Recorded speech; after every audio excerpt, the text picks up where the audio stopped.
नमस्कार, मी तेजल चौकेकर खोत।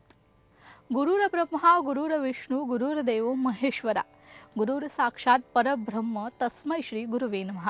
गुरुपौर्णिमेला हिंदू धर्मात विशेष असं महत्त्व आहे। गुरु आपल्याला केवळ ज्ञान आणि प्रेरणा देत नाही, तर अज्ञानाच्या अंधारातून ज्ञानाच्या प्रकाशाकडे जाणारा मार्ग दाखवतात। म्हणून त्यांच्याबद्दल प्रेम आणि आदर व्यक्त करण्यासाठी आषाढ महिन्याच्या पौर्णिमेच्या दिवशी गुरुपौर्णिमा हा सण खास साजरा केला जातो। गुरुपौर्णिमेला व्यास पौर्णिमा आणि वेद पौर्णिमा असंही म्हणतात। हा सण गुरु आणि शिष्याच्या पवित्र बंधनाचे प्रतीक आहे। म्हणून या दिवशी शिष्य आपल्या गुरुबद्दल कृतज्ञता व्यक्त करतात। महर्षी वेदव्यास यांनी मानव जातीला 4 वेदांचं ज्ञान दिलं: ऋग्वेद, यजुर्वेद, सामवेद आणि अथर्ववेद।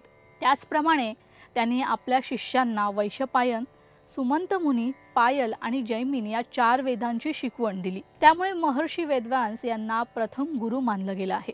आणखी एक महत्त्वाची गोष्ट म्हणजे महर्षी वेदव्यास यांचा जन्म पौर्णिमेच्या दिवशी झाला होता।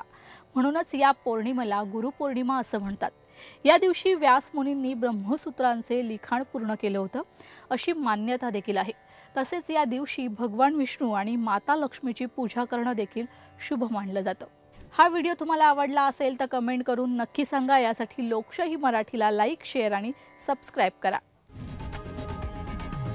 लोकशाही मराठी ऐका, पहा, जागरूक रहा।